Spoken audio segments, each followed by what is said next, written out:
വളരെ അനുഗ്രഹീതമായ നല്ല രാത്രി സമയത്തിനായി നന്ദിയുള്ള ഹൃദയത്തോടെ കർത്താവിന് സ്തോത്രം ചെയ്യുന്നു.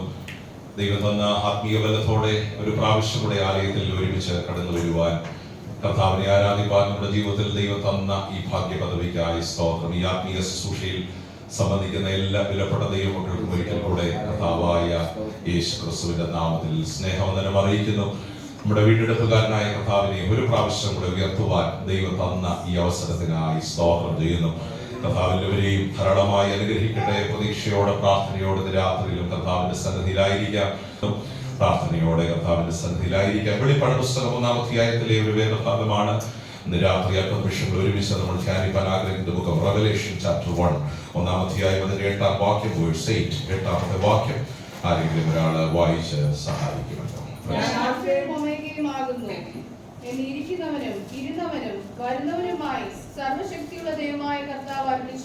വളരെ പ്രാർത്ഥനയോടെ ഇന്ന് രാത്രിയിൽ ഈ ദൈവവചനങ്ങളെ നമുക്ക് ഒരുമിച്ച് ശ്രദ്ധിക്കാമല്ലോ. കർത്താവായ യേശു ക്രിസ്തുവിനെ കുറിച്ചുള്ള അനുഗ്രഹിക്കപ്പെട്ട വെളിപ്പാട് ദൈവസഭയ്ക്ക് ലഭിക്കുന്ന അനുഗ്രഹിക്കപ്പെട്ട വേദഭാഗങ്ങളാണ് വെളിപ്പാട് പുസ്തകത്തിൽ ഉൾപ്പെടുത്തിയിരിക്കുന്നത്.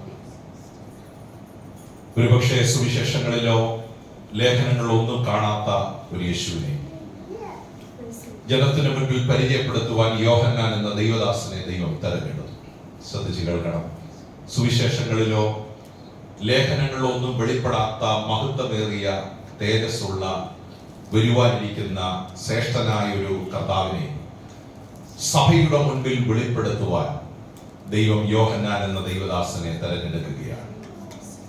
എഫെസോസ്, സ്മുർണ, തുയഥൈര തുടങ്ങി വെളിപ്പാട് പുസ്തകത്തിൽ കാണുന്ന 7 സഭകൾ അവിടെയുള്ള ദൈവമക്കൾ, ദൈവദാസന്മാർക്ക് വെളിപ്പെടുത്തുന്ന ഒരു യേശു ലേഖനങ്ങളിലോ സുവിശേഷങ്ങളിലോ കാണാത്ത ഒരു യേശുവായി. ഒരുപക്ഷെ യേശുവിനെ ഏറ്റവും അധികം മഹിമയിൽ ശിഷ്യന്മാർ കണ്ടത് 2 ഘട്ടങ്ങളിലായിരുന്നുവെന്നാണ് ഞാൻ വിശ്വസിക്കുന്നത്. ഒന്ന്, മറുരൂപമലയിൽ തേജസ് വാരി കൊടുത്തവനായി മോശയോടും ഏലിയാവിനോടും സംസാരിക്കുന്ന ഒരു കർത്താവിനെ പത്രോസും യാക്കോബും യോഹന്നാനും കാണുവാനിടയായി. അവിടെ സുവിശേഷങ്ങൾ എഴുതിയിരിക്കുന്നത് ഇങ്ങനെയാണ്: ലോകത്തിൽ ഒരു മനുഷ്യനും അലക്കി വെളുപ്പിക്കാൻ കഴിയാത്ത നിലയിൽ അവന്റെ വസ്ത്രം വെണ്മയുള്ളതായി മാറി. മേഘം പോലൊരു തേജസ് യേശുവിനെ മൂടുന്ന ഒരു കാഴ്ച ശിഷ്യന്മാർ ആദ്യമായി ചരിത്രത്തിൽ കാണുകയാണ്. ദൈവത്തിന് സ്തോത്രം. അപ്പോൾ 3.5 വർഷത്തെ ശിഷ്യന്മാരോട് കൂടെയുള്ള ശുശ്രൂഷ യാത്രയിൽ തേജസ്സേറിയ യേശുവിനെ എപ്പോഴാണ് അവർ കണ്ടത് എന്ന് ചോദിച്ചാൽ അതിൽ ഒരനുഭവം മറുരൂപമലയിൽ തന്നെയായിരുന്നു. രണ്ടാമതെന്റെ അഭിപ്രായത്തിൽ തേജസ്സോടെ കർത്താവിനെ കണ്ടത് ഉയർത്തെഴുന്നേറ്റ കർത്താവിനെയാണ്. ദൈവത്തിന്റെ സ്തോത്രം. ഏകദേശം 50 ദിവസങ്ങൾ ശിഷ്യന്മാരോട് കൂടെ നടന്നവരെ വചനം കൊണ്ട് ഉറപ്പിച്ച് ഞാനോ ലോകാവസാനത്തോളം നിങ്ങളോട് കൂടെയുണ്ട് എന്ന് അരുളി ചെയ്ത് ഒലിവ് മലയിൽ നിന്ന് സ്വർഗത്തിലേക്ക് ആരോഹണം ചെയ്യുന്ന ഒരു യേശു. ആ യേശുവിനെ അപ്പോസ്തല പ്രവൃത്തിയിൽ നമ്മൾ കാണുകയാണ്. യേശു ആരോഹണം ചെയ്യുമ്പോൾ ദൂതന്മാർ വിളിച്ചു പറയുന്ന ഒരു ശബ്ദമുണ്ട്: ഗലീല പുരുഷന്മാരെ, നിങ്ങൾ ആകാശത്തേക്ക് നോക്കി നിൽക്കുന്നത് എന്ത്? ഇന്ന് നിങ്ങളെ വിട്ട് സ്വർഗാരോഹണം ചെയ്ത ഈ യേശു അവൻ പോയതുപോലെ മടങ്ങി വരും. ദൈവത്തിന്റെ സ്തോത്രം. ഒരുപക്ഷെ യേശുവിന്റെ മഹത്വം ഏറ്റവും അധികം അടുത്ത ശിഷ്യന്മാർ കണ്ടത് ഈ 2 ഘട്ടങ്ങളിലാണ് എന്നാണ് ഞാൻ വിശ്വസിക്കുന്നത്. ഉയർത്തെഴുന്നേറ്റ കർത്താവിനെ അവർ പിന്നീട് കണ്ടു എങ്കിലും കർത്താവിന്റെ തേജസ് അവരുടെ ജീവിതത്തിൽ കണ്ട അനുഭവങ്ങൾ വചനത്തിൽ, സുവിശേഷങ്ങളിൽ ശക്തമായി എടുത്തെഴുതിയിട്ടുണ്ട്. ഒരുപക്ഷെ യേശുവിന്റെ മഹത്വം കുറച്ചുകൂടി അടുത്തറിഞ്ഞത് ശിഷ്യന്മാരിലും അധികം പൗലോസ് ആയിരുന്നു എന്നാണ് എന്റെ വിശ്വാസം. 2 കൊരിന്ത്യർ ലേഖനം നമ്മൾ വായിക്കുമ്പോൾ 3-ാം സ്വർഗത്തോളം എടുക്കപ്പെട്ട ഒരു മനുഷ്യനെ നമ്മൾ അവിടെ കാണുന്നുണ്ട്. അറിയാത്തൊരു ഭാഷ ഞാൻ അവിടെ കേട്ടു. ദൈവത്തിന്റെ മഹത്വം ഞാൻ അവിടെ കണ്ടു. ദൈവത്തിന്റെ സ്തോത്രം. 3.5 പതിറ്റാണ്ട് നീണ്ട 35 വർഷം നീണ്ട ശുശ്രൂഷ ജീവിതത്തിൽ കൈയേറ്റവും ബുദ്ധിമുട്ടും ഒക്കെ അനുഭവിച്ച് കർത്താവിന് വേണ്ടി ത്യാഗം സഹിപ്പാൻ പൗലോസിനെ പ്രേരിപ്പിച്ച ഘടകം എന്താണെന്ന് ചോദിച്ചാൽ 3-ാം സ്വർഗത്തിൽ കണ്ട ആ തേജസ്സേറിയ കർത്താവിന്റെ ശരീരമായിരുന്നു, രൂപമായിരുന്നു എന്നാണ് എന്റെ വിശ്വാസം. ദൈവത്തിന്റെ സ്തോത്രം. പൈലാഹം ഉൾപ്പെടെ കള്ള സഹോദരന്മാരുടെ ആപത്ത്, കാട്ടിലെ ആപത്ത്, ദൈവത്തിന്റെ സ്തോത്രം, വിശ്വാസികളാലുള്ള ആപത്ത്, ഇങ്ങനെ ഒത്തിരി പ്രതിസന്ധികളിലൂടെ സിംഹതുല്യമായ ജീവിത അനുഭവങ്ങളിൽ കടിച്ച് കീറപ്പെടുന്ന എത്രയോ സാഹചര്യങ്ങൾ പൗലോസ് കടന്നുപോയെങ്കിലും എന്റെ വിശ്വാസം 35 വർഷം നീണ്ട ശുശ്രൂഷ ജീവിതത്തിൽ പതറിപ്പോകാതെ, വീണുപോകാതെ നിലനിൽപ്പാൻ ചാലക ശക്തിയായി തീർന്നത് ആ കർത്താവിനെ മഹത്വത്തോടെ കണ്ടതാണ്. ഞാൻ എന്തുകൊണ്ടാണ് ഇത് പറയുന്നതെന്ന് ചോദിച്ചാൽ, ഒരു വിശ്വാസ ജീവിതത്തിൽ ഒരു ക്രിസ്ത്യാനി ഏത് കാലഘട്ടങ്ങളിലും ഉറപ്പോടെ നിൽക്കണമെങ്കിൽ ഈ മഹത്വം അവൻ കാണണം എന്നുള്ളതാണ് ദൈവത്തിന്റെ വചനം നമ്മളെ കുറിച്ച് ആഗ്രഹിക്കുന്നത്. ചില വാക്യങ്ങൾ കാണാതെ പഠിച്ചത് കൊണ്ട് അത് തീരില്ല. ചില മെസ്സേജുകൾ കേട്ടത് കൊണ്ട് അത് തീരില്ല. ഒരു വർഷിപ്പിന് വന്നത് കൊണ്ട് അത് തീരില്ല. കർത്താവേ, അങ്ങയുടെ മഹത്വം എന്റെ കണ്ണുകൊണ്ട് കാണാൻ ഇന്ന് രാത്രിയിൽ എന്നെ ഒരുക്കണം എന്ന് ആത്മാർത്ഥമായി പ്രാർത്ഥിച്ചാൽ അതിന്റെ കൂടെ ഞാൻ പറയാം, കാലങ്ങൾ എത്ര മാറി വന്നാലും ഈ കർത്തവ്യം ഉറപ്പോടെ നിൽപ്പാൻ നമ്മെ ശക്തീകരിക്കുന്നത് ദൈവത്തിന്റെ തേജസ്സാണെന്ന് വിശ്വസിക്കുന്ന എത്ര ദൈവമക്കളുണ്ട്. കാണാതെ പഠിക്കുന്ന വാക്യങ്ങളല്ല നമ്മളെ നിലനിർത്തുന്നത്. ഒരു ആരാധനയിൽ നമ്മൾ പഠിക്കുന്ന വാക്യങ്ങളോ പാട്ടുകളോ അല്ല നമ്മളെ നിലനിർത്തുന്നത്. ഒരു പാസ്റ്റർ പറയുന്ന വാക്കുകളല്ല ഒരു മോട്ടിവേഷനായി നിൽക്കുന്നത്. ക്രിസ്തുവിന്റെ മഹത്വം, ക്രിസ്തുവിന്റെ മഹത്വം കണ്ടവരായി തലമുറയിൽ നിൽക്കണമെന്ന് നമ്മെ കുറിച്ച് ദൈവം ആഗ്രഹിക്കുകയാണ്. ദൈവത്തിന് സ്തോത്രം ചെയ്യുകയാണ്. അപ്പം എന്റെ ചിന്ത ഈ 8-ാം വാക്യം വായിക്കുമ്പോൾ, യേശു എന്ന വ്യക്തി യോഹന്നാന് തന്നെ പരിചയപ്പെടുത്തുക. നിങ്ങളൊന്ന് ശ്രദ്ധിച്ച് ആ വാക്യം ഒന്നും കൂടെ വായിപ്പിക്കുമ്പോൾ ആ പദങ്ങൾ 6 വാക്കുകളിലാണ് യേശു എന്ന തേജസ്സേറിയ കർത്താവ് തന്നെ യോഹന്നാന് വെളിപ്പെടുത്തുന്നത്. ഇനി ഈ ചിന്തകൾ മനസ്സിൽ ഇരുന്ന് വേണം ആ 8-ാം വാക്യം ഒന്ന് വായിക്കാൻ. 6 വാക്കുകൾ അതിനകത്ത് പരിശുദ്ധാത്മാവ് രേഖപ്പെടുത്തി. ഞാനത് അടർത്തിയെടുത്ത് പറഞ്ഞുകൊള്ളാം. എങ്കിലും ആ വാക്യം ഒന്നും കൂടെ ഒന്ന് ശ്രദ്ധിച്ച് എങ്ങനെ കർത്താവ് തന്നെ പരിചയപ്പെടും. ആ വാക്യം ഒന്നും കൂടെ വായിച്ച് സഹായിക്കണം. ഞാൻ എന്ന് ഇരിക്കുന്നവനും ഇരുന്നവനും വരുന്നവനുമായ സർവശക്തിയുള്ള ദൈവമായ കർത്താവ്. ഒന്നാമത്തെ പദം ഞാൻ ആൽഫയാകുന്നു. രണ്ടാമത്തെ പദം ഞാൻ ഒമേഗയാകുന്നു. മൂന്നാമത്തെ പദം ഞാൻ ഇരിക്കുന്നവനാണ്. നാലാമത്തെ പദം ഞാൻ ഇരുന്നവനാണ്. അഞ്ചാമത്തെ പദം ഞാൻ വരുന്നവനാണ്. ആറാമത്തെ പദമാണ് ഏറ്റവും പവർഫുൾ ആയി എനിക്ക് തോന്നിയത്, ഞാൻ സർവശക്തിയുള്ള ദൈവമാണ്. ദൈവത്തിന് സ്തോത്രം ചെയ്യുക. യേശുവിനെ ഏറ്റവും അടുത്തറിഞ്ഞ വ്യക്തിയാണ് യോഹന്നാൻ എന്ന് പറയുന്നത്. എന്താ അങ്ങനെ പറയുന്നത് ചോദിച്ചാൽ, മാറോട് ചേർന്നിരുന്ന 3.5 വർഷം ശുശ്രൂഷയിൽ ഒരുമിച്ച് യാത്ര ചെയ്ത യേശു ഏതൊക്കെ വേദികളിൽ പ്രസംഗിച്ചോ അവിടെയെല്ലാം യേശുവിന്റെ കൂടെ ശുശ്രൂഷിച്ച.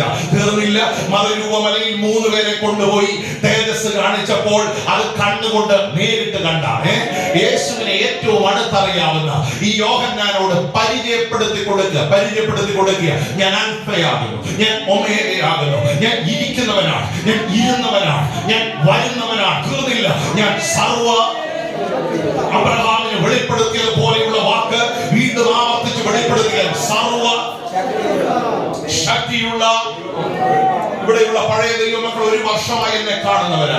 നിങ്ങൾക്ക് എന്നെ പരിചയപ്പെടുത്തി തരേണ്ട കാര്യമില്ല. എന്റെ ശുശ്രൂഷയോ എന്റെ പാരമ്പര്യമോ ഇന്നലെ ഞാൻ ആരായിരുന്നു എന്നുള്ളത് പരിചയപ്പെടുത്തി തരേണ്ട കാര്യമില്ല. ദൈവത്തിന്റെ സ്തോത്രം. പക്ഷേ ഇന്ന് രാത്രി ഞാൻ ഇവിടെ നിന്ന് എന്നെ തന്നെ പരിചയപ്പെടുത്തിയ അതിനെ അർത്ഥം എന്നെ പൂർണ്ണമായി നിങ്ങൾ അറിഞ്ഞിട്ടില്ല എന്നുള്ളത് തന്നെയാണ്. അതുകൊണ്ടാണ് വീണ്ടും എന്ത് ചെയ്യുന്നത്? ഹലോ, ദൈവത്തിന്റെ സ്തോത്രം. പഴയ ആൾക്കാർക്ക് എന്നെ പരിചയപ്പെടുത്തേണ്ട കാര്യമില്ല. കാരണം നിങ്ങൾക്ക് എന്നെ അറിയാം. കഴിഞ്ഞ 1 വർഷമായി ഞാൻ നിങ്ങളുടെ കൂടെ യാത്ര ചെയ്യുന്നവനാണ്, നിങ്ങളുടെ മുൻപിൽ ശുശ്രൂഷിക്കുന്നവനാണ്, നിങ്ങളുടെ ഭവനങ്ങളിൽ വരുന്നവനാണ്. ഒരു പുതിയ പരിചയപ്പെടുത്തൽ എന്നെ കുറിച്ച് ആവശ്യമില്ല. അങ്ങനെയെങ്കിൽ 3.5 വർഷം കൂടെ നടന്ന ഒരു വ്യക്തിക്ക് പരിചയപ്പെടുത്തി കൊടുക്കണമെങ്കിൽ അതിന്റെ ഒറ്റ അർത്ഥമേ ഉള്ളൂ, ഇതുവരെ അറിയേണ്ടവരെ നീ അറിഞ്ഞിട്ടില്ല. ഇന്ന് രാത്രിയിൽ അറിയേണ്ടത് പോലെ അറിയാനുള്ള ഒരു മനസ്സെനിക്ക് തരണം കർത്താവേ.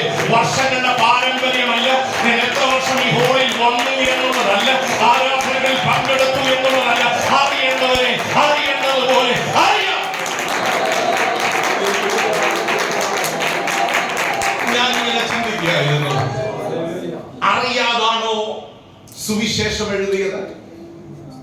അറിയേണ്ടവരെ അറിയേണ്ടതുപോലെ അറിയാതാണോ 3 ലേഖനങ്ങൾ എഴുതിയത്? അതെനിക്കൊരു അത്ഭുതമായി തോന്നി. 1 യോഹന്നാൻ, 2 യോഹന്നാൻ, 3 യോഹന്നാൻ, 3 ലേഖനങ്ങൾ സഭയ്ക്ക് എഴുതിയ ഒരു ദൈവവൃത്തി.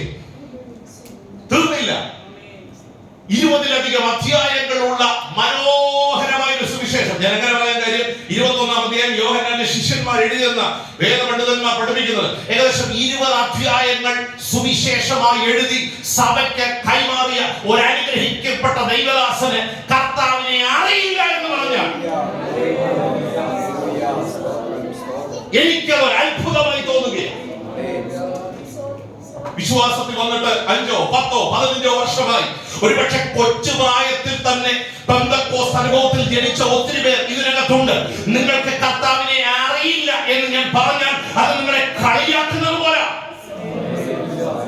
ഇത്ര ലേഖനം എഴുതിയ, ഇത്ര ഭംഗിയായി സുവിശേഷം എഴുതിയ, ഞാൻ വാതിലാകുന്നു എന്ന് പഠിപ്പിച്ച, സ്തോത്രം, ഞാൻ സാക്ഷാൽ മുന്തിരിവള്ളിയാകുന്നു എന്ന് പറഞ്ഞ, നിങ്ങൾ എന്നിൽ വസിക്കാതെ ഫലം കഴിക്കാൻ കഴിയില്ല എന്ന് സഭയെ പഠിപ്പിച്ച ഒരു വ്യക്തിക്ക് ഇൻട്രോഡ്യൂസ് ചെയ്ത് കൊടുക്കുക. അതിനർത്ഥം അറിയേണ്ടവനെ ഇതുവരെ അറിഞ്ഞിട്ടില്ല. ഇന്ന് രാത്രി സഭ പ്രാർത്ഥിക്കണം, പുതിയ അറിവ്.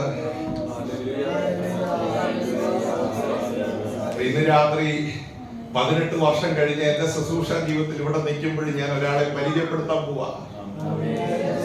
ഇതുവരെ നമ്മൾ അറിഞ്ഞിട്ടില്ലാത്ത, ഇതുവരെ ഞാൻ അറിഞ്ഞിട്ടില്ലാത്ത, സ്തോത്രം, ഇതുവരെ എന്റെ മഹത്വം പൂർണ്ണമായി ഗ്രഹിക്കാൻ കഴിയാത്ത ഒരു വ്യക്തിയെ യോഹന്നാൻ പരിചയപ്പെടുത്തുന്നത് പോലെ ഇന്ന് രാത്രി സഭയ്ക്ക് പരിചയപ്പെടുത്തുക.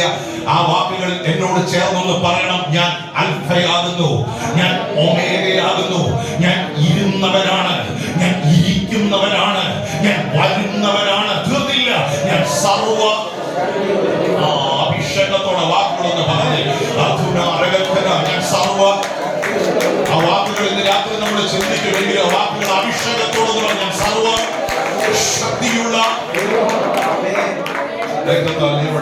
ആ വാക്കുകൾ അഭിഷേകത്തോടെ പറയാം. ഞാൻ അൽഫയാകുന്നു, ഞാൻ ഒമേഗയാകുന്നു, ഞാൻ ഇരിക്കുന്നവനാണ്, ഞാൻ ഇരുന്നവനാണ്, ഞാൻ വരുന്നവനാണ്, ഞാൻ സർവ ശക്തിയുള്ള.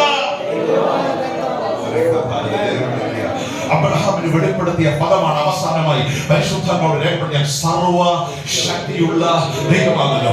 സർവശക്തിയുള്ള ദൈവം എന്ന് വെളിപ്പെടുത്തുന്ന മേഖലയിലെല്ലാം അബ്രഹാമിനോട് ദൈവം ചോദിക്കുന്ന ഒരു ചോദ്യം, എനിക്ക് കഴിയാത്ത വല്ല കാര്യവും. രാത്രി നമ്മോട് പരിശുദ്ധാത്മാവ് ചോദിക്കുന്ന ഒരു ചോദ്യം അത് തന്നെയാണ്. സാഹചര്യം എത്ര മോശമായാലും എനിക്ക് കഴിയാത്ത.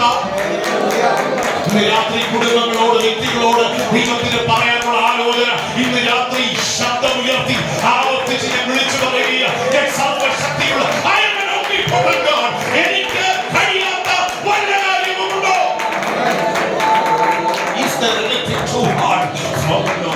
ദൈവത്തിന് കഴിയാത്ത. ഇന്ന് രാത്രി അഭിഷേകത്തോടെ പറഞ്ഞ് ദൈവത്തിന് കഴിയാത്ത. ഇന്ന് രാത്രി ഈ ഹോളിനകത്ത് ആ ശബ്ദം മുഴങ്ങട്ടെ, അഭിഷേകത്തോടെ മുഴങ്ങട്ടെ. എനിക്ക് കഴിയാത്ത വല്ല. അഭിഷേകമുള്ളവർ നെഞ്ചത്ത് കൈവച്ച് പറഞ്ഞ് ദൈവത്തിന് കഴിയാത്ത. ഇല്ലെന്ന്, ഇല്ലെന്ന്, യഹോവയ്ക്ക് കഴിയാത്ത. നിങ്ങളത് സംസാരിക്കുമ്പോൾ നിങ്ങളുടെ സാഹചര്യങ്ങളോട് ദൈവം ഇടപെടുകയാണ്, നിങ്ങളുടെ ജോലി മേഖലകളോട് ദൈവം ഇടപെടുകയാണ്, നിങ്ങളുടെ കുടുംബത്തോട് ദൈവം ഇടപെടുകയാണ്, നിങ്ങളുടെ തകർച്ചകളോട് ദൈവം ഇടപെടുകയാണ്, നിങ്ങളുടെ ചോദ്യങ്ങളോട് ദൈവം ഇടപെടുകയാണ്. Is there anything too hard for the Lord?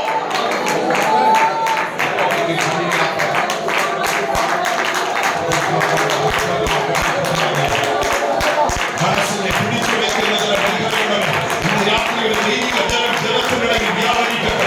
ഒരു അഭിഷേകം ഈ ഹോളിനകത്ത് ഇന്ന് രാത്രി വ്യാപരിക്കുവാനാകട്ടെ.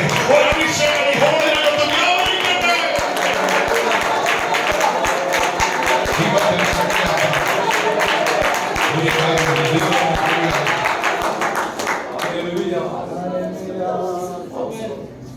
പരിചയപ്പെടുത്തുന്ന വാക്കുകൾ വളരെ ശ്രദ്ധേയമായ പദങ്ങളാണ്. ഈ ആൽഫയും ഒമേഗയും എന്നുള്ള വാക്കുകളൊക്കെ വെളിപ്പാട് പുസ്തകത്തിലാണ് പരിശുദ്ധാത്മാവ് വെളിപ്പെടുത്തുന്നത്. സ്തോത്രം. നമുക്കറിയാം, ഈ പുതിയ നിയമം എഴുതിയ ഭാഷ ഗ്രീക്ക് ഭാഷയാണ്. വളരെ അർത്ഥവത്തായ അലക്സാണ്ടർ എന്ന മഹാനായ ചക്രവർത്തി ലോകത്തിൽ പ്രചരിപ്പിച്ചൊരു ഭാഷയാണ് ഗ്രീക്ക് ഭാഷ എന്ന് പറയുന്നത്. ഒരൊറ്റ ഭാഷ കൊണ്ട് ലോകത്തെ കീഴടക്കി. ഇന്ന് ഇംഗ്ലീഷ് എങ്ങനെ ലോകത്തിൽ ഒരു ആഗോള ഭാഷയായി നിലനിൽക്കുന്നോ, കർത്താവായ യേശു ക്രിസ്തുവിന്റെ സമയ ശിഷ്യന്മാരുടെ സമയത്ത് ലോകത്തിലെ ഗ്ലോബൽ ഭാഷയായിരുന്നു ഗ്രീക്ക് ഭാഷ എന്ന് പറയുന്നത്. ഗ്രീക്ക് ഭാഷ പഠിക്കാതെ ഏത് സ്കൂളിലും പഠിപ്പിക്കുന്ന മാതൃഭാഷയോടൊപ്പം ചേർത്ത് പഠിപ്പിക്കുന്ന ഭാഷയാണ് ഗ്രീക്ക് ഭാഷ, ഗ്ലോബൽ ഭാഷ.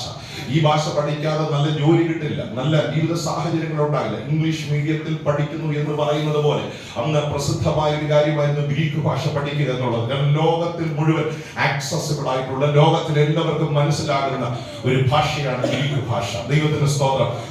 ചില അക്ഷരങ്ങൾ മാത്രമുള്ള ഒരു കൊച്ചു ഭാഷ. അതിന്റെ ആദ്യത്തെ അക്ഷരമാണ് ആൽഫ എന്ന് പറയുന്നത്. നമുക്കറിയാം അതിന്റെ അവസാന ലെറ്ററാണ് ഒമേഗ എന്ന് പറയുന്നത്. ഇതിലൂടെ കർത്താവ് വെളിപ്പെടുത്താൻ ആഗ്രഹിച്ച ഒരു കാര്യമുണ്ട്.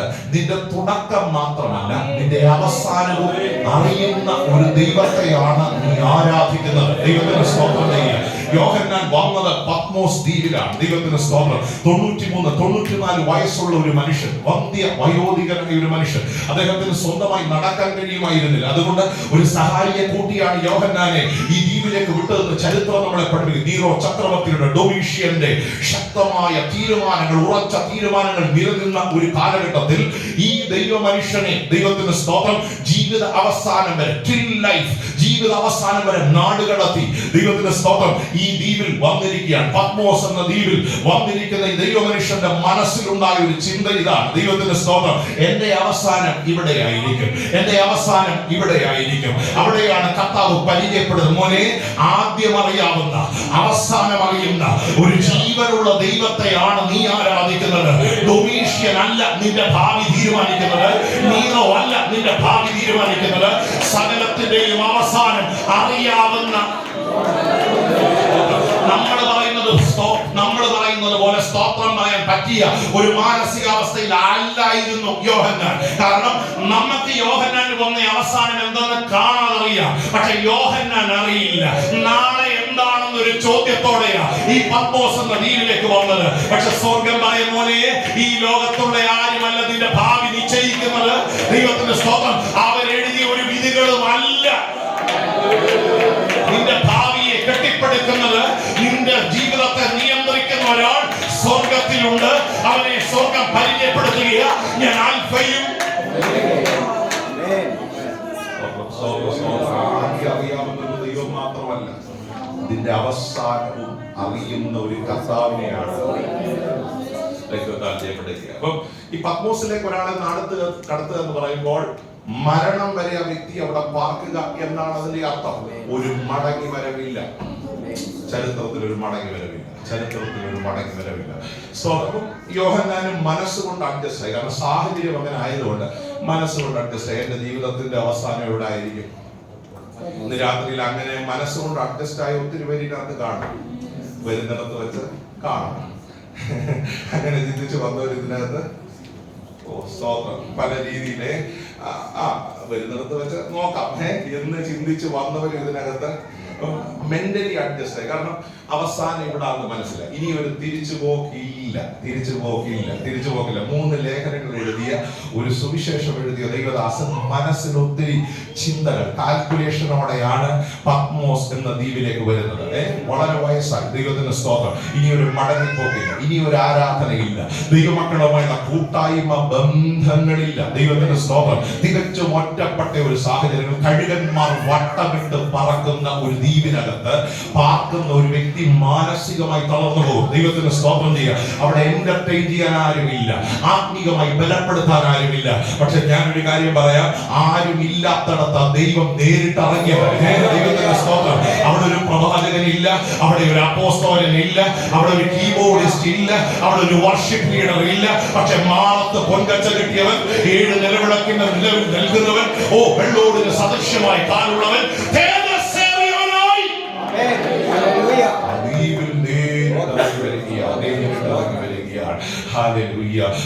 നിറഞ്ഞ കർത്താവിനെ ജീവിതത്തിൽ ആദ്യമായി യോഹന്നാൻ കാണുകയാണ്. പുതിയ വെളിപ്പാടുകൾ കൈമാറുവാൻ, ദൈവസഭയ്ക്ക് കൈമാറുവാൻ യോഹന്നാൻ എന്നൊരു മനുഷ്യനെ ദൈവം ഉപയോഗിക്കുക. ഈ യോഹന്നാന്റെ ചരിത്രം നമ്മളെ പഠിപ്പിക്കുന്ന ഒരു പാഠമുണ്ട്. നമ്മുടെ ഭാവി നിശ്ചയിക്കുന്നത് ലോകത്തൊരു വ്യക്തിയുമല്ല, മറിച്ച് സർവശക്തനായ ദൈവമാണ്. സാഹചര്യങ്ങളല്ല നമ്മുടെ ഭാവി നിശ്ചയിക്കുന്നത്, മറിച്ച് സർവശക്തനായ ദൈവമാണ്. ഞാൻ അൽഫയും, എനിക്കിതിന്റെ എന്താണെന്ന് അറിയാം. ഇതിന്റെ അവസാനം എവിടെ നിൽക്കുമെന്ന് എനിക്കറിയാം. സാഹചര്യങ്ങളെ നിയന്ത്രിക്കുന്ന ഒരു സർവശക്തനായ ദൈവത്തിന്റെ കരമാണ് ഇന്ന് രാത്രി ഹോളിൽ വ്യാപരിച്ചു കൊണ്ടിരിക്കുന്നത്. ദൈവത്തിന്റെ സ്തോത്രം ചെയ്യുക. നമുക്ക് ഒത്തിരി ടെൻഷൻ വരാൻ കാര്യം പലതിന്റെ അവസാനം നമുക്ക് അറിയില്ല. അതുകൊണ്ടാണ് വലിയ സ്തോത്രം. ഈ നാളുകളെ കുറിച്ചുള്ള ടെൻഷൻ നമുക്ക് ഉണ്ടാകാൻ കാരണം, BP കൂടാൻ കാരണം, നാളെ എന്താണെന്ന് നമുക്ക് അറിയില്ല. പക്ഷെ അറിയാവുന്ന ഒരാൾ ഇവിടെ ഉണ്ട്. അറിയാവുന്ന ഒരാള് സ്വോത്രം പറഞ്ഞില്ലെങ്കിലും ചിരിക്കെങ്കിലും ദൈവത്തിന് നമ്മുടെ മോൻ കണ്ടിട്ട് സങ്കടം തോന്നരുത്. നമുക്കറിയത്തില്ലെങ്കിലും സകലവും അറിയാവുന്ന പറഞ്ഞിട്ടുണ്ടെന്ന് എനിക്കറിയില്ല. ഞാൻ പണ്ട് കൊച്ചു പ്രായത്തിൽ ഒരു ക്യാമ്പിന് പോയി. അപ്പം അതിന്റെ ഒരു ഓർഗനൈസർമാരിൽ ഒരാളാണ് ഞാൻ. എന്റെ ജോലി എന്ന് പറയുന്നത് വരുന്ന ഗസ്റ്റ് പാസ്റ്റർക്ക് ഫുഡ് മേടിച്ച് വിളമ്പി കൊടുക്കണം. അതാണ് എന്റെ ജോലി എന്ന് പറയുന്നത്. അപ്പം തൊട്ടടുത്തൊരു ഹോട്ടലുണ്ട്. അവിടുന്ന് അപ്പം പ്രായമുള്ള ഒരു ദൈവാസന ക്യാമ്പിന് വന്നു. കൃപാവര ശുശ്രൂഷയുള്ള ഒരു ദൈവാസന അന്ന് ക്യാമ്പിന് വന്ന ഓർമ്മയുണ്ട്. അപ്പം ഈ ക്യാമ്പില് യോഗമൊക്കെ കഴിഞ്ഞ് അദ്ദേഹത്തിന് ഇങ്ങനെ ആഹാരമൊക്കെ വിളമ്പി കൊടുക്കുമ്പോൾ ഒരു ദൈവത്തിന്റെ സ്തോത്രം, വളരെ തകർന്ന ഒരു മനുഷ്യൻ ഈ ദൈവദാസന്റെ മുമ്പിലേക്ക് കടന്നു വരിക. അദ്ദേഹത്തിന്റെ മുഖം കണ്ടപ്പോൾ എനിക്ക് മനസ്സിലായി എന്തോ വേദനയുള്ള തകർന്ന മനസ്സോടെയാണ് ഈ മനുഷ്യൻ വരുന്നത്. ദൈവത്തിന്റെ സ്തോത്രം. ഈ മനുഷ്യൻ ഈ ദൈവദാസന്റെ മുൻപിലേക്ക് വന്ന് പറഞ്ഞു, എനിക്ക് വേണ്ടി ഒന്ന് പ്രാർത്ഥിക്കണം. അപ്പച്ചനൊന്നും ശ്രദ്ധിക്കുന്നില്ല. പ്രായമുള്ള ദൈവദാസൻ ഇങ്ങനെ ആഹാരമൊക്കെ ചെയ്തുകൊണ്ടിരിക്കുക. സ്തോത്രം. അപ്പം പ്രാർത്ഥിക്കണം എന്ന് പറയുമ്പോഴും ചോറിനകത്ത് മോരിനകത്ത് വിരലുകളൊക്കെ ഇട്ട് എന്ത് ചെയ്യുക, അപ്പച്ചൻ ഇങ്ങനെ ഇളക്കി നല്ല ആസ്വദിച്ച് ആഹാരം ചെയ്തുകൊണ്ടിരിക്കുക, കഴിച്ചുകൊണ്ടിരിക്കുക. അപ്പം കേട്ടിട്ടില്ലാത്തതുപോലെ ഇരുന്നത് കൊണ്ട് ഒന്നും കൂടി ഈ സഹോദരൻ പറഞ്ഞു, എനിക്ക് വേണ്ടി ഒന്ന് ആ മുഖത്ത് ആ വേദന ഇങ്ങനെ എഴുതി വെച്ചിട്ടുണ്ട്, വരച്ചു വെച്ചിട്ടുണ്ട്. എനിക്കത് ഫീൽ ചെയ്യും. അന്ന് അധികം പ്രായമില്ലെങ്കിൽ ആ മുഖം കാണുമ്പോൾ എന്തോ തകർന്ന ഒരു മനസ്സോടെ ഈ മനുഷ്യൻ. പക്ഷെ ഈ അപ്പച്ചൻ രുചികരമായ ആഹാരം ചെയ്തുകൊണ്ടിരിക്കുക. വീണ്ടും ശബ്ദം ഉയർത്തി പറഞ്ഞു, അപ്പച്ച എനിക്ക് വേണ്ടി ഒന്ന് പ്രാർത്ഥിക്കണം. അപ്പോഴത്തേക്ക് അപ്പച്ചന്റെ മുഖം മേളിലേക്ക് ഉയർന്നു. ദൈവത്തിന്റെ സ്തോത്രം. ഈ മനുഷ്യന്റെ മുഖത്ത് വല്ലാത്തൊരു ഗൗരവം, വല്ലാത്തൊരു വേദന നമുക്കത് ഫീൽ ചെയ്യുന്നുണ്ട്. സ്തോത്രം. ഈ മനുഷ്യനെ നോക്കി അപ്പച്ചൻ നല്ലപോലെ ചിരിക്കാൻ തുടങ്ങി, വല്ലാതെ ചിരിക്കാൻ തുടങ്ങി. അപ്പം ഇന്നത്തെ ഭാഷയിലാണെങ്കിൽ പിള്ളേർ പറയും കിളി പോയ പോലെ, കൺട്രോൾ പോയാൽ അപ്പച്ചൻ ഈ മുഖത്ത് നോക്കി എന്ത് ചെയ്യാൻ തുടങ്ങി, ചിരിക്കാൻ തുടങ്ങി. എനിക്കും ഭയങ്കര വിഷമം. ഇന്ന് ആളെ കളിയാക്കുന്ന പോലെ ഒന്ന് പ്രാർത്ഥിക്കാൻ വന്ന് വിഷമത്തോടെ പ്രാർത്ഥിക്കാൻ വന്ന ഒരാളുടെ മുഖത്ത് നോക്കി അപ്പച്ചൻ ഇങ്ങനെ ചിരിച്ചോളൂ. അപ്പച്ചൻ ചിരി നിർത്തുന്നില്ല. ഇടയ്ക്ക് കഴിക്കുന്നുണ്ട്, ചിരിക്കുന്നുണ്ട്, കഴിക്കുന്നുണ്ട്. സ്തോത്രം. അപ്പച്ചന്റെ രസമൊക്കെ ഒഴിക്കുന്നു. മോരൊഴിക്കട ഒഴിക്കും, രസം ഒഴിക്കട ഒഴിക്കും. ഇതെല്ലാം ഒഴിച്ച് അപ്പച്ചൻ ഒഴിച്ച് ഇതിന്റെ സമയത്ത് തന്നെ ഇദ്ദേഹത്തെ നോക്കി ചിരിക്കുന്നുണ്ട്. എല്ലാവരും ഇവിടെ ഉണ്ടോ? സ്തോത്രം. ഈ മനുഷ്യൻ വല്ലാത്തൊരു വേദനയോടെ ദൈവത്തിന്റെ സ്തോത്രം അവിടെ ഇങ്ങനെ നിൽക്കുക. അപ്പം കുറെ പറഞ്ഞിട്ട് മനസ്സിലായി അപ്പച്ചൻ എന്ത് ചെയ്യുന്നില്ല, പ്രാർത്ഥിക്കുന്നില്ല. അപ്പച്ചൻ ഫുഡിനകത്ത് ഈ ഫുഡൊക്കെ കഴിച്ച് അതുവരെ ആ മനുഷ്യൻ അവിടെ വെയിറ്റ് ചെയ്ത്. എനിക്കും ഭയങ്കര സങ്കടം. ഇങ്ങനൊരു ദൈവാസന ഇതുവരെ കണ്ടിട്ടില്ല. ഇനി മേലാൽ ഒരു ക്യാമ്പിൽ എന്ത് ചെയ്തത് എന്ന് എന്റെ മനസ്സിൽ ഞാനിങ്ങനെ ചിന്തിച്ചുകൊണ്ടിരിക്കുക. ദൈവത്തിന്റെ സ്തോത്രം. ആഹാരമൊക്കെ കഴിച്ച് കൈയൊക്കെ കഴുകി ഇങ്ങനെ വന്ന് തലയെ കൈവച്ച് പ്രാർത്ഥിച്ച് പറഞ്ഞു, മോനെ ഞാൻ കളിയാക്കി ചിരിച്ചതല്ല. നിന്റെ ജീവിതത്തിൽ നാളെ ദൈവം ചെയ്യാൻ പോകുന്ന വിടുതലുകൾ ഞാൻ ആത്മാവിൽ കണ്ടുകൊണ്ടിരിക്കുക. അപ്പോൾ എനിക്ക് മനസ്സിലായ അങ്ങനെ വെളിപ്പാടുണ്ട്. സ്തോത്രം. നാളെ ഈ മനുഷ്യനെ ദൈവം പണിയാൻ പോകുന്നത് ഞാൻ എന്റെ വെളിപ്പാടിൽ എന്ത് ചെയ്തോണ്ടിരിക്കുക. ഹലോ. എനിക്ക് തോന്നിയത് കളിയാക്കുന്നത് പോലെ, ആ മനുഷ്യന് തോന്നിയത് ഇൻസൾട്ട് ചെയ്യുന്നത് പോലെ. പക്ഷെ നാളെ വെളിപ്പെടാനുള്ള ദൈവ പ്രവർത്തി ഈ ആത്മ മനുഷ്യൻ ഈ ലേഖനങ്ങളിൽ ഇങ്ങനെ ഒരു വാക്യമുണ്ട്, അവന് ഗതിഭേദത്താലുള്ള ആച്ഛാദനം. നമ്മുടെ കർത്താവിനെ കുറിച്ച് ഈ നമുക്കുള്ള ഇമോഷൻ ഒന്നും ആകില്ല. കാരണം നാളെ എന്താ നമുക്ക് അറിയാത്തതുകൊണ്ട് നമുക്ക് ഇമോഷൻ എന്ത് ചെയ്യുന്നു. പക്ഷെ അറിയുന്ന ഒരാളെ ഒന്നും കൂടെ അധികാരത്തോടൊന്ന് പരിചയപ്പെടുത്തരുത്. രാത്രി അറിയുന്ന ഒരാൾ ഇവിടെ ഉണ്ടെന്നേ. അറിയുന്ന ഒരാൾ ഇവിടെ ഉണ്ട്. എന്റെ നാളുകൾ എന്താണെന്ന്, എന്റെ ജീവിതത്തിന്റെ വഴികൾ എന്താണെന്ന്, നാളുകൾ എങ്ങനെ എന്നെ പണിയാൻ ദൈവത്തിന് കഴിയുമെന്ന് അറിയുന്ന ഒരാൾ, സകലത്തെയും നിയന്ത്രിക്കുന്ന ഒരാൾ എന്റെ കൂടെയുണ്ട് എന്ന് വിശ്വാസമുള്ള എത്ര ദൈവമക്കളുണ്ട്. ഹല്ലേലൂയ. നിങ്ങൾ പതറിപ്പോകരുത് കേട്ടോ. ഇന്ന് രാത്രി ആത്മാവിൽ പ്രാർത്ഥിക്കണം, കർത്താവേ നിൽക്കുവാനുള്ള ഒരു കൃപ എനിക്ക്.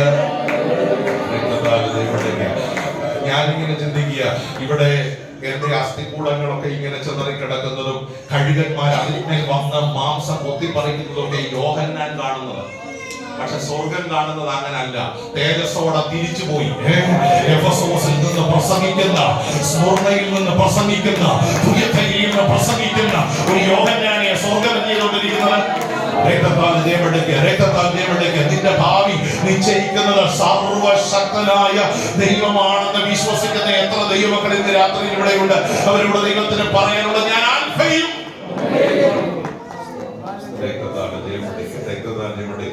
ഈ സ്വർഗം യോഹന്നാനെ കാണുന്ന അങ്ങനെയൊന്നുമല്ല കേട്ടോ. തിരിച്ചു പോകുന്നതും ഈ വെളിപ്പാട് പുസ്തകം എഴുതുന്നതും സഭകൾക്ക് ദൂത് എഴുതുന്നതും ആ സഭകളിൽ പോയി പ്രസംഗിക്കുന്നതും ഒക്കെ ആത്മാവിൽ സ്വർഗം കണ്ടുകൊണ്ടിരിക്കുകയാണ്. അതുകൊണ്ടാ പറഞ്ഞ ഞാൻ ഒമേഗയാകുന്നു, സകലത്തിന്റെയും അവസാനം അറിയുന്ന ഒരു കർത്താവാണ് നമ്മുടെ കൈക്ക് പിടിച്ചിരിക്കുന്നതെന്ന് വിശ്വസിക്കുന്ന എത്ര ദൈവങ്ങളുണ്ട്? ഞാൻ വാക്കുകൾ നിൽക്കുന്നില്ല, വളരെ വേഗം മുന്നോട്ട് പോകട്ടെ. അടുത്ത വാക്കുകൾ കുറച്ചുകൂടെ ശ്രദ്ധേയമാണ്. മൂന്നാമത്തെ വാക്ക് പരിശുദ്ധാത്മാവോട് രേഖപ്പെടുത്തിയിരിക്കുന്നത് മനഃപൂർവ്വമാണ്. ഇരിക്കുന്നവരും ഒരു പ്രസന്റ് വാക്കാണ്. പ്രസന്റ് വാക്കാണ് എന്ന് വെച്ചാൽ ഞാൻ ഇന്നും പ്രവർത്തിച്ചു കൊണ്ടിരിക്കുന്നവരാണ്, ഇരിക്കുന്നവരാണ്. ആ മൂന്ന് വാക്കുകളൊന്ന് ചേർന്ന് വായിക്കാം. ഇരിക്കുന്നവരും ഇരുന്നവരും. എത്ര ശ്രേഷ്ഠമായ പദങ്ങളാണ്. ഇരിക്കുന്നവരും, ഒന്ന് ചേർന്ന് പറഞ്ഞു. ഇരിക്കുന്നവരും ഇരുന്നവരും വരുന്നവരും. ഇതിൽ ഈ മൂന്ന് വാക്കിൽ യോഹന്നാനെ അങ്ങേക്കറിയുന്ന ഒരു വാക്ക് ഇരുന്നവൻ. ഇന്നലെ ആരായിരുന്നുവെന്ന് നിങ്ങൾക്കറിയാം, പക്ഷെ ഇന്നവൻ ആരാണെന്ന്, നാളെ അവൻ ആരാണെന്നും നീ അറിഞ്ഞിട്ടില്ല. രൂപം കണ്ട് സത്യം പറഞ്ഞ യോഹന്നാൻ പേടിച്ചു പോയി കേട്ടോ. മാറോട് ചേർന്ന് കിടന്നവന്റെ രൂപം മാറി. മാറത്ത് പൊൻകച്ച കെട്ടിയവനായി, 7 നിലവിളക്കിന്റെ നടുവിൽ നിൽക്കുന്നവനായി, തേജസ് വാരി ഉടുത്തവനായി. ഹല്ലേലൂയ. ആ ശബ്ദത്തെ കുറിച്ചൊക്കെ ബൈബിളിൽ എഴുതിയിരിക്കുന്നത് പെരുവെള്ളത്തിന്റെ, ആ വാക്കുകളൊക്കെ വായിച്ചിട്ടുണ്ടോ? അറിയാവുന്നതെന്ന് പറഞ്ഞ കർത്താവിന്റെ ശബ്ദം കേട്ടത് പെരുവെള്ളത്തിന്റെ ഇരച്ചിൽ പോലെ. ആ കണ്ണുകളുടെ ശക്തിയോട് എഴുതിയിട്ടുണ്ട് അഗ്നിജ്വാലയ്ക്കൊത്ത. എത്ര പവർഫുൾ ആയിട്ടുള്ള സെൻസുകളാണ് കർത്താവിന്റെ ശരീരത്തിൽ വെളിപ്പെട്ട ആ മഹത്വത്തിൽ യോഹന്നാൻ എന്ത് ചെയ്യുന്നത്? കൂടെ സംസാരിച്ച, കൂടെ ശുശ്രൂഷിച്ച ഒരാൾ ആ ശബ്ദം കേട്ട് പെരുവെള്ളത്തിന്റെ, എന്താ ഈ പെരുവെള്ളം എന്ന് പറയുന്നത്? പിടിച്ചു നിൽക്കാൻ പറ്റത്തില്ല കേട്ടോ. വെള്ളത്തിന്റെ ശക്തി ഒരു മനുഷ്യനെ ടേക്ക് ഓവർ ചെയ്യുന്ന പെരുവെള്ളത്തിന്റെ ശക്തി പോലെ, അഗ്നിജ്വാലയ്ക്കൊത്ത കണ്ണുപോലെ തേജസ്സേറിയ ഒരു കർത്താവിനെ യോഹന്നാൻ എന്ത് ചെയ്യും?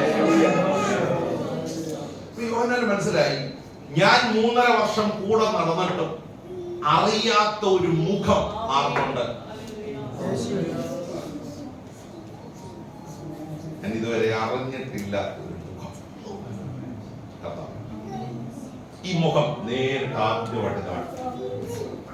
അവിടെ എഴുതിയിരിക്കുന്ന ഒരു പദം, അവനെ കണ്ടിട്ട് ഞാൻ മരിച്ചവനെ പോലെയായി.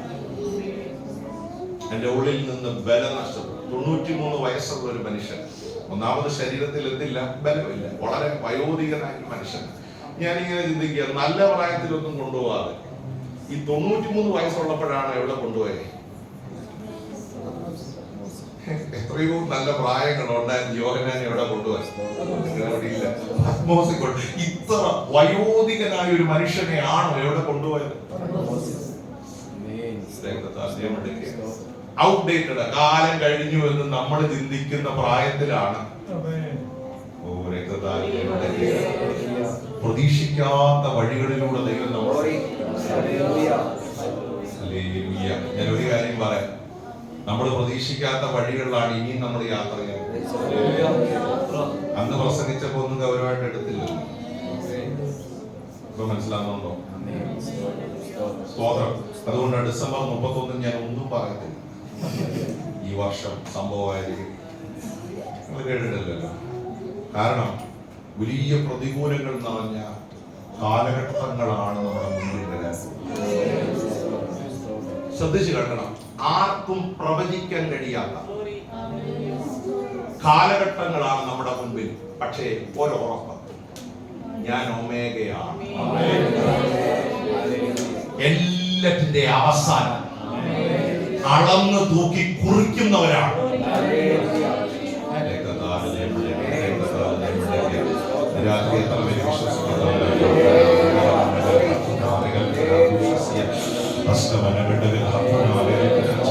പരിശുദ്ധാത്മാവ്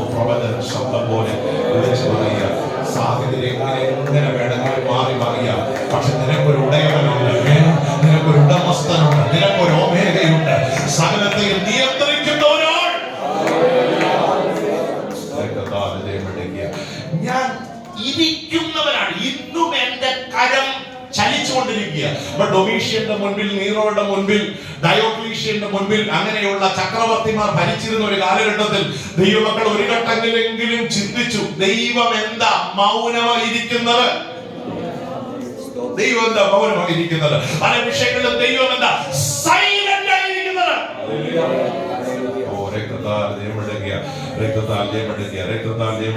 ആരോടെങ്കിലും നമ്മൾ ഒരു കാര്യം ചോദിക്കുക, ആള് സൈലന്റ് ആണെങ്കിൽ നമുക്ക് സന്തോഷം വരുമോ, ദേഷ്യം വരുമോ? പറഞ്ഞേ. 2 തവണ ചോദിച്ചിട്ട് ആളെന്ത് ചെയ്യുക? 3 തവണ ചോദിച്ചു. 3-ാം തവണ സൈലന്റ് ആണെങ്കിൽ നമുക്ക് എന്ത് തോന്നും? നമുക്ക് ഒത്തിരി വികാരങ്ങൾ തോന്നും, ഇല്ലേ? സ്തോത്രം. നമ്മുടെ ദൈവവും സൈലന്റ് ആയിരിക്കുന്ന ഒത്തിരി കാലങ്ങളുണ്ട്. പക്ഷേ വചനത്തിലൂടെ വിളിച്ചു പറയുക, അവൻ ഇരിക്കുന്നവനാണ് എന്ന് വെച്ചാൽ സൈലൻസിനകത്തും കർത്താവിന്റെ കരം ചലിച്ചുകൊണ്ടിരിക്കുകയാണ്.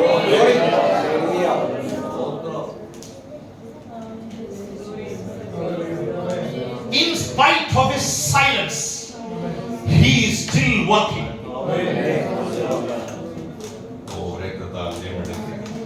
നമ്മൾ മൗനമായിരിക്കുന്ന പറഞ്ഞാൽ അടുത്തൊരു ഘട്ടത്തിൽ ചാർജ് ആവുക എന്നതിന്റെ അർത്ഥം. നമ്മളൊന്ന് ശാന്തമായിരിക്കുന്ന പറഞ്ഞാൽ അതിന്റെ അർത്ഥം എന്താണ്? പുലിയെ പോലെ കുതിക്കാൻ ഒരവസരത്തിന് വേണ്ടി നമ്മൾ എന്ത് ചെയ്യുക? ഉണ്ടായിരിക്കുക. എന്റെ കൂടെ ഉണ്ടെന്ന് നമ്മൾ അതുകൊണ്ടാണ് പലപ്പോഴും ഉണ്ടായിരിക്കുന്നത്. ശാന്തമായിരിക്കുന്നത് എപ്പോഴാണ് കുതിക്കേണ്ടതെന്ന് നമ്മുടെ കർത്താവ് അങ്ങനെയല്ല കേട്ടോ. കർത്താവിന്റെ സൈലൻസിനകത്തും ഒരു പ്രവൃത്തിയുണ്ട്.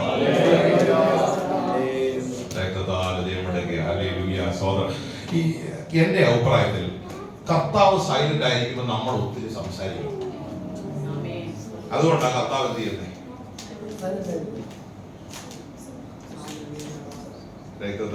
കർത്താവ് സംസാരിക്കുമ്പോൾ നമ്മൾ സൈലന്റ് ആയിരിക്കും. ഒരു പാസ്റ്ററുടെ മുമ്പിൽ നിങ്ങൾ ശാന്തമായിരിക്കുന്ന പോലെ കർത്താവ് സംസാരിക്കുമ്പോൾ എന്ത് ചെയ്യണം? നമ്മൾ സൈലന്റ് ആയിരിക്കും. സ്വതം പറയാതിരിക്കലെന്നല്ല എന്ന് പറഞ്ഞതിന്റെ അർത്ഥം. സ്വമിണ്ടാതിരുന്ന ദൈവം അങ്ങനെയല്ല പറഞ്ഞതിന്റെ അർത്ഥം. നമ്മൾ സൈലന്റ് ആയിരിക്കണമെങ്കിൽ ഇടയ്ക്ക് ഒരു സ്വതന്ത്രമൊക്കെ പറയുന്നതിൽ തെറ്റും. പക്ഷെ കർത്താവ് സൈലന്റ് ആയിരിക്കും, അവിടെ നമ്മുടെ നിലവിളി ഉയരണം, നമ്മുടെ പ്രാർത്ഥന ഉയരണം, നമ്മുടെ ഇമോഷൻ ഉയരണം. പേടിച്ചു പോയത് കേട്ടോ. സാഹചര്യങ്ങളൊക്കെ തിരിയുമ്പോൾ കരയാനുള്ള ഏറ്റവും നല്ല ടൈം. ഇത് നന്നായി വിനിയോഗിച്ചോ.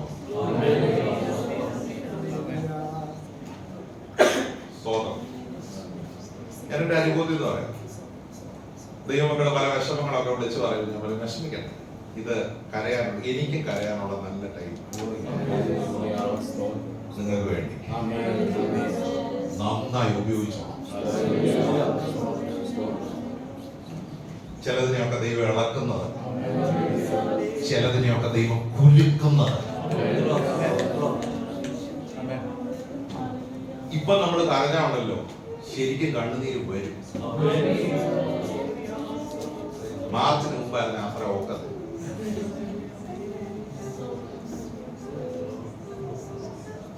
ഇപ്പൊ കരഞ്ഞാൽ ഒരു ഇച്ചിരി കരച്ചില്ലെങ്കിൽ വരത്തില്ല. ഈ ടൈം നന്നായി ഉപയോഗിച്ചോ. നിനക്കൊരു ഉടയവനുണ്ട്. ദൈവം ആഗ്രഹിക്കുന്നത് പറ. ഇവിടെയാണ് നമ്മൾ ദൈവത്തോട് ചില പടികൾ അടുത്തു വരുന്നത്. എന്റെ ചിന്ത ഈ ആൽഫയും ഒമേഗയും ഇരിക്കുന്നവനും ഇരുന്നവനും വരുന്നവനും സർവശക്തി അത് വീട്ടിൽ പറഞ്ഞാൽ പോലെ വീട്ടിൽ വെച്ച് എഫെസോസിൽ വെച്ച് ഈ പത്മോസിൽ കൊണ്ടുവന്ന് പറയിപ്പിക്കണമായിരുന്നു. വീട്ടിൽ വെച്ച് പറയാം, പക്ഷെ ഇത്ര എഫക്ട് ഉണ്ടാകത്തില്ല. പത്മോസി പറഞ്ഞാൽ കേൾക്കും. അങ്ങനെയുള്ള ഒരു അവസ്ഥയിൽ എന്ത് ചെയ്യുക? എന്റെ കൂടെ നിങ്ങളില്ല. ഇപ്പൊ പറഞ്ഞാൽ ഇത് ഏൽക്കും. ഇത് ഹൃദയത്തിൽ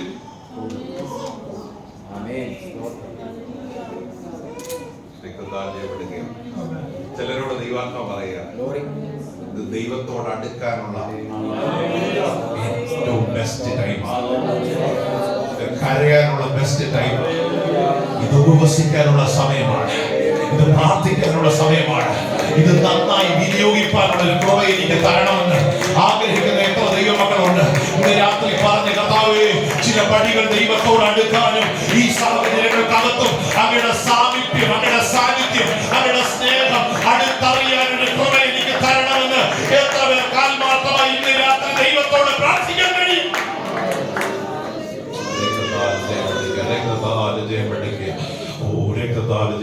അടുക്കണം കേട്ടോ. ചില പടികൾ അടുക്കാനുള്ള നിയോഗങ്ങൾ ഇന്ന് രാത്രി തരുമ്പോൾ കർത്താവെ കെട്ടിപ്പിടിക്കാൻ, ചേർന്നിരിക്കാൻ, മാറോട് ചേർന്നിരിക്കാൻ, അങ്ങയുടെ പാദപീഠത്തിൽ ചേർന്നിരിക്കാൻ, അങ്ങയുടെ സന്നിധിയിൽ വിലപിപ്പാനുള്ള കൃപ എനിക്ക് തരണമേ. ഇങ്ങനെയുള്ള ഒരു സാഹചര്യങ്ങളാണ് ഒരു ദൈവത്തിന്റെ പണിതെടുക്കുന്നത്. അവനെ ഉറപ്പുള്ളവരാക്കുന്നത്, അവനെ ശക്തിയേറിയവരാക്കുന്നത്, അവനെ അധികാരമുള്ളവരാക്കുന്നത്, അവന്റെ മനസ്സിനെ ഉറപ്പിക്കുന്നത്, ഇതുവരെ കാണാത്ത വെളിപ്പാട് പ്രാപിപ്പാൻ ശക്തീകരിക്കുന്നത്. സൈലൻസിനകത്തും ദൈവത്തിന്റെ ഒരു കരമുണ്ട്. നിരാശ ദൈവങ്ങൾ ശ്രദ്ധിച്ചു കേൾക്കണം. ദൈവം മൗനമായിരിക്കുന്നിടം ദൈവത്തിന്റെ കരം നാം പോലും അറിയാതെ ചില മേഖലകളിൽ അതേ കുറിച്ച് പരിചയപ്പെടുത്തി. ഞാൻ ഇരിക്കുന്നവനാണ് എന്ന് വെച്ചാൽ ഇന്നും എന്റെ സിംഹാസനം ഞാൻ വിട്ടുപോയിട്ടില്ല. I am on my throne. ഞാൻ ഇന്നും സിംഹാസനത്തിൽ ഇരിക്കുകയാണ്. അതാ വാക്കിന്റെ അർത്ഥം. ഇരിക്കുന്നവനാണ്. എന്നെ ആരും എഴുന്നേൽപ്പിച്ചു വിട്ടിട്ടില്ല. Still he is on the throne. ക്രോസിലല്ല, ക്രൂശിലല്ല. Still he is king and he is sitting on the throne. അവൻ സിംഹാസനത്തിൽ ഇരിക്കുന്നവനാണ്. അതിനർത്ഥം അവന്റെ അധികാരത്തിന് 1% പോലും കുറവ് വന്നിട്ടില്ല. സ്തോത്രം. വി ഡി സതീശൻ സാർ മുഖ്യമന്ത്രിയായി മദ്യനയത്തെ കുറിച്ച് ഭയങ്കര ചർച്ച നടന്നുകൊണ്ടിരിക്കുന്ന നിയമസഭയിൽ കാണാറുണ്ടോ? പൊതു അറിവൊക്കെ. സ്തോത്രം. അവസാനം നിവൃത്തിയിൽ അദ്ദേഹം പറഞ്ഞൊരു കാര്യം ചെയ്യും, UDF ആലോചിച്ചിട്ട് എന്ത് ചെയ്യത്തുള്ളൂ, തീരുമാനം. നല്ല കാര്യം. നമ്മുടെ കർത്താവ് ആലോചിച്ചിട്ട് തീരുമാനിക്കുന്ന ആളും. അവന് മന്ത്രിയായിരുന്നവനാ. അവന് ജ്ഞാനം ഉപദേശിച്ചു കൊടുത്തവൻ. നമ്മളെ പല 4-5 പേരെ വിളിച്ചുകൂട്ടി തീരുമാനം എടുക്കുന്ന ഒരാളല്ലേ അവൻ. ഇന്നും സിംഹാസനത്തിൽ ഇരിക്കുന്നു. കർത്താവിനെ കുറിച്ച് 4ാമത്തെ വാക്കവിടെ പരിചയപ്പെട്ടു. ഞാൻ ഇരുന്നവനാണ്, തീർന്നില്ല, ഞാൻ വരുന്നവനാണ്. നാളുകളിലും എന്റെ അധികാരത്തിന്റെ കരം വ്യാപരിക്കും. ഞാൻ 3 വാക്കൊന്ന് സ്കിപ്പ് ചെയ്തത്. ഏറ്റവും സന്തോഷിപ്പിച്ച 6ാമത്തെ വാക്കിലേക്ക് ഒന്ന് വരട്ടെ.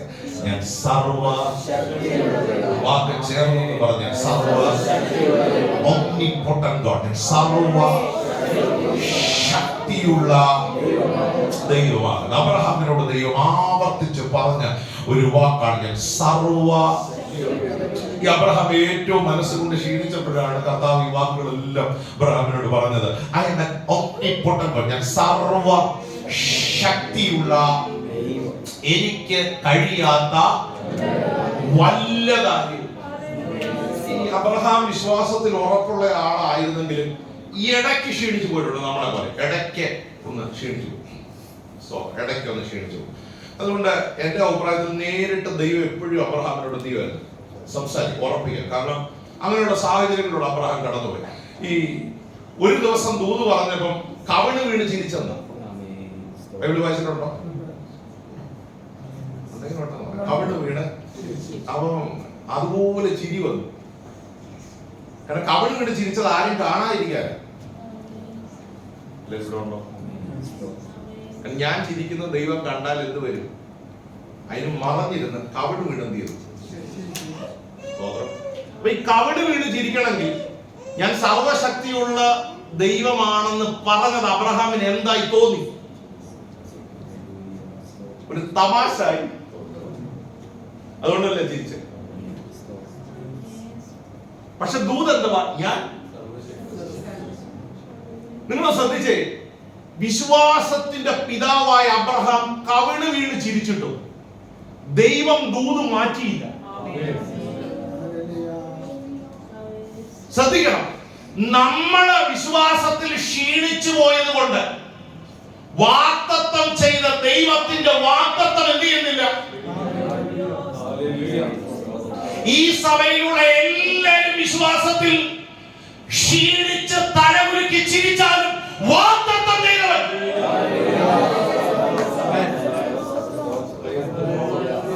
ഇന്ന് രാത്രി മെസ്സേജിന് സ്തോത്രം പറയണം. ഒരാൾ പോലും ഇതിനകത്തില്ലെങ്കിലും ദൈവം തന്റെ ദൂതും മാറ്റില്ല.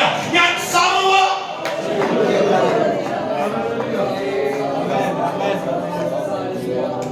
ഇതിനെ ഈ മെസ്സേജ് കേട്ട കൈയടിക്കാൻ ഒരാൾ പോലും ഇല്ലെങ്കിലും ദൈവം തന്റെ ദൂതും മാറ്റില്ല.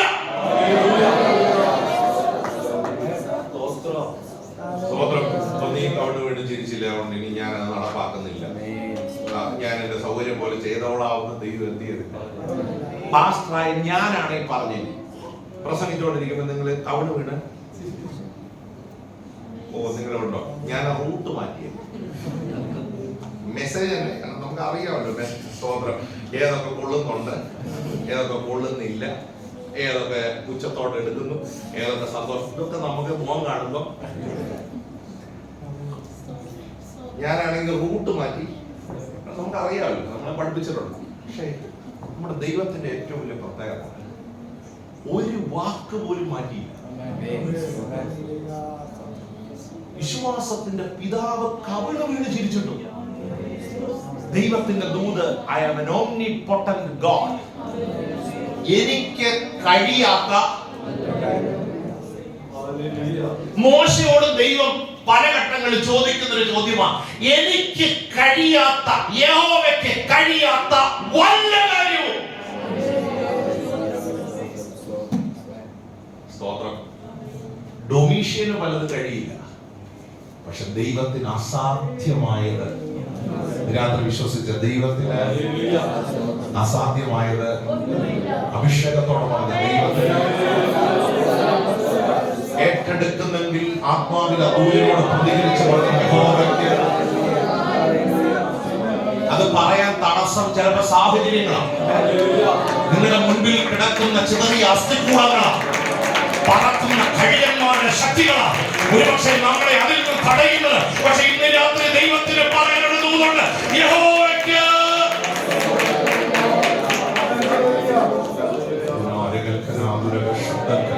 ഞാനിങ്ങനെ പ്രാർത്ഥിക്കുക, ശക്തി ചില ഭവനങ്ങളിൽ ദൈവം വെളിപ്പെടുത്തണേ, ആ കരം ചില വ്യക്തികൾ ദൈവം വെളിപ്പെടുത്തണേ, ആ കരത്തിന്റെ ശക്തി ഈ സഭയ്ക്കകത്ത് ദൈവം വെളിപ്പെടുത്തണേ. ഞാൻ സർവ്വ ശക്തിയുള്ള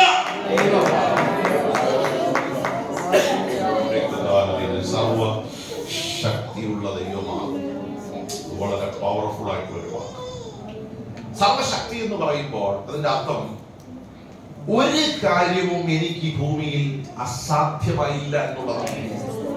ഒരു കാര്യം എനിക്ക് എന്ന് വെച്ചാൽ ഒരു അസാധ്യത. യോഹന്നാന്റെ മുമ്പിൽ നിൽക്കുക, ഈ ദ്വീപിൽ വന്ന ആരും ജീവനോടെ തിരിച്ചു പോയിട്ടില്ല.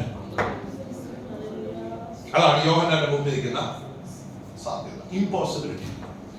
ഒരാള് പോലും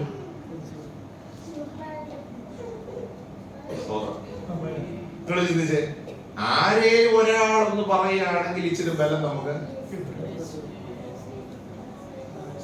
നിന്റെ ഡിപ്പാർട്ട്മെന്റിൽ എങ്ങനെ? ഓ പ്രശ്നം. അടുത്തവിടെ നിന്റെയോ? ഓ അതും ചോദിക്കും, നിന്റെ അടുത്തോ? അതിനേക്കാളും ഒരാളെങ്കിലും ഉണ്ടെങ്കിൽ ഇവിടെ ഇല്ല. നമ്മളിപ്പോ ചാർജ് ആവാന്ന് വെച്ചാൽ അടുത്ത ആളോട് അവിടെ ചോദിച്ചപ്പോൾ പറഞ്ഞു, ചോദിക്കൊന്നും വേണ്ട, അതിനേക്കാൾ. എല്ലാവരും പറയുന്നത് വാർത്തകളാണ്, അത് സത്യവും. പക്ഷെ അതിനകത്ത മെസ്സേജ് സർവ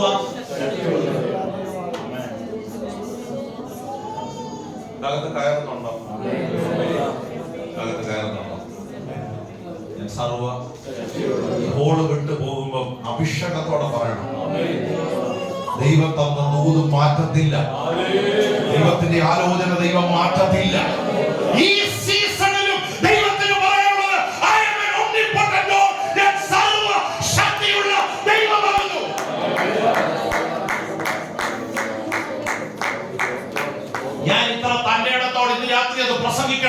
എനിക്ക് ഒരു ഉറപ്പുണ്ട്, ഞാൻ സർവ ശക്തിയുള്ള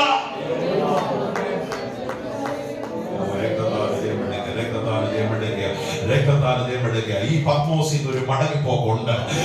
ഒരു ചരിത്ര സംഭവമാക്കി എന്നെ മാറ്റാൻ ഇതിനകത്തും ദൈവത്തിന് ഒരു പദ്ധതിയുണ്ട്. വായിച്ച് നമുക്ക് നിർത്താം. ദൈവത്തിന്റെ സ്തോത്രം. അതിന്റെ 17-18 വാക്യങ്ങൾ ഒന്ന് ശ്രദ്ധിച്ച് വായിച്ച് സഹായിച്ചു. Verse 17 and 18. അവനെ കണ്ടിട്ട് ഞാൻ മരിച്ചവനെ പോലെ അവന്റെ കാൽക്കൽ വീണു. അവൻ വലം കൈ എന്റെ മേൽ വെച്ചു. ഭയപ്പെടേണ്ട, ഞാൻ ആദ്യനും അന്ത്യനും ജീവനുള്ളവനുമാകുന്നു. ഞാൻ മരിച്ചവനായിരുന്നു. അവനെ കണ്ടിട്ട് ഞാൻ ആരായി? മരിച്ചവനെ പോലെ അല്ലേ? 17-ാം വാക്യം എങ്ങനെ തുടങ്ങുന്നത്? അവനെ കണ്ടിട്ട് ഞാൻ എങ്ങനായി? മരിച്ചവനെ പോലെ എന്ന് വെച്ചാൽ മരിക്കാൻ പോവുക, കോമയില അല്ലെങ്കിൽ വെന്റിലേറ്റർ, നമ്മുടെ ഭാഷ പറഞ്ഞാൽ മരിച്ചവനെ പോലെ. പക്ഷേ ദൂത് പറഞ്ഞ ആള് പറയുക, ഞാൻ വെന്റിലേറ്ററിൽ കിടന്ന ആളല്ല, ഞാൻ മരിച്ചവനാ. ഹലോ, നിന്നേക്കാളും പ്രതിസന്ധിക്കകത്ത് കടന്നുപോയ ആൾ. നിന്റെ അവസ്ഥ എന്താ? മരിക്കാൻ പോവാ അറ്റ്ലീസ്റ്റ് 1% പക്ഷെ ഞാൻ ആരാണെന്ന് അറിയാമോ? പക്ഷെ മരണത്തെയും പാതാളത്തെയും ജയിച്ച് രാത്രി അകത്ത് കയറുന്നുണ്ടോ ഈ മെസ്സേജ്? ഹല്ലേലൂയ. ഇതാ ഞാൻ എന്നേക്കും ജീവിച്ചിരിക്കുന്നു. മരണത്തിനെയും പാതാളത്തിനെയും താക്കോൽ എന്ന് വെച്ചാൽ കൺട്രോൾ ചെയ്യുന്ന അധികാരം ഇപ്പോഴും ആരുടെയില്ല.